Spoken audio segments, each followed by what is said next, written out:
And we are talking about the most powerful sports organization possibly in the world that has raked in billions of dollars. These executives are charged with bribery and corruption. We want to bring in Matt Garrahan from the Financial Times. He's been listening to this press conference with us. Matthew, what's your takeaway right off the top?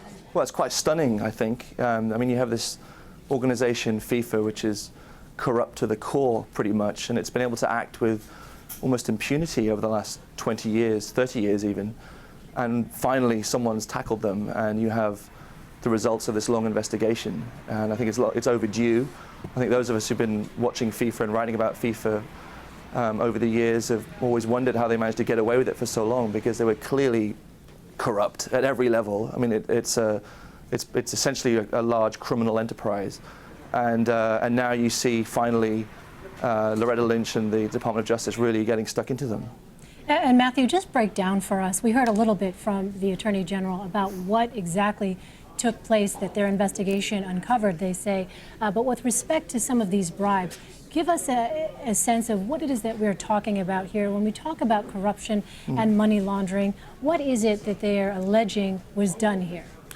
Well, what they're talking about is the rights, the commercial rights to broadcast global soccer tournaments. They're talking about the election to the position of president to run FIFA, and they're talking about commercial rights and other things. And they're basically saying that there have been kickbacks and other payments over a long period funneled through companies around the world, enriching the officials. You know, the amateur officials who run this game, and it's supposed to be a not-for-profit organization, and the people who run the sport have been lining their pockets for years, and the chickens are coming home to roost. Matthew, you mentioned that you couldn't believe that it's taken so long because this has been going on for so long. Swiss prosecutors, they announced the criminal investigation into the awarding of the 2018 and 2022 games. How surprising was that when they went to Russia and Qatar? Completely surprising. I mean, you know, I think John Oliver on his HBO show said that the only place less suitable to host a summer sports tournament than Qatar was the surface of the sun, right? I mean, this is a desert country where the temperatures top 100 degrees in the summer, and they awarded it to Qatar when there were plenty of other very good hosting countries bidding to stage the tournament.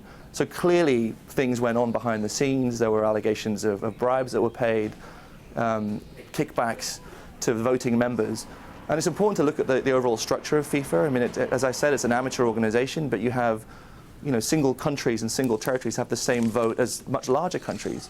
So China has one vote, the Cayman Islands has one vote, and the people who run the organizations in those countries will enrich themselves for personal gain at the expense of the fans who pay the tickets to watch the matches. We know that FIFA has already held a news conference basically saying they're going to cooperate with the authorities when it comes to investigations. But I want to ask you specifically about the leader of FIFA, Sepp Blatter. His name was not among those listed on this indictment. What is it you think that he might be thinking right now as this is going on? Of course, as Meg pointed out, this is not the only situation. Swiss authorities are also looking into what happened as well. Yes, Teflon Sepp Blatter. I mean, I think his days, again, finally may be numbered. I mean, as he watches his organization crumble around him, and senior lieutenants around the world being indicted and arrested and extradited to the United States.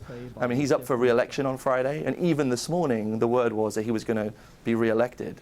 But it's very, very hard to see that if FIFA sponsors desert the organization, which they really should, because it's hard to see how Coca-Cola and Budweiser and Adidas can continue paying tens, hundreds of millions of dollars to an organization which is completely corrupt, how they can possibly allow someone like Sepp Blatter to continue running the sport. But I want to ask you, though, it's been a couple of decades. This investigation says that it's been about 24 years or so that this scheme has been going on. I'm curious, when you hear the United States FBI Director James Comey say, if you touch our shores through your corrupt enterprises, you will be held accountable. No one is above the law. Is that a message that FIFA executives, including Sepp Blatter himself, will necessarily sort of take to heart, or is that something where they might think to themselves, well, I've survived this long, I've been able to overcome other corruption scandals that have emerged, or does this United States effort here by the Justice Department, is that something different in the minds of FIFA executives? I think this is the most serious anti-corruption effort that FIFA has ever experienced. And it's come from an external agency with far-reaching powers to put people away, to put people behind bars. And I think, Sepp Blatter hasn't been to the United States for several years. No rumors that he was scared to come here in case he got arrested. I'm not sure if he'll be coming anytime soon, but I think clearly there has to be a push now internally at FIFA and externally with its sponsors, with its commercial partners, with the companies that broadcast the World Cup and other FIFA events to reform the organisation from top to bottom, because enough is enough. And after 25 years of kickbacks, illegal payments, brown envelopes with money to secure presidential elections and World Cup staging rights, that things really have to change. Matthew, before we let you go, Attorney General Loretta Lynch mentioned the trickle-down effect and how this affects everything, all the way down to building soccer fields in developing countries. Who do you think is the biggest victim in this? Well, the people who in developing countries there was a FIFA program called the Goal Program, which was pretty infamous over the years for enriching, filling the pockets of the corrupt officials in developing poor countries, when donations and grants were made by FIFA to those countries to build soccer fields, to build facilities. And the people in those countries were the ones who missed out, and the ones who enriched themselves obviously did very well. So the people who play the game and the people who love the game, as many of us do, I think will be watching what happened today with a certain degree of satisfaction. All right, Matt Garrahan from the Financial Times. Thank you. Thank you very much.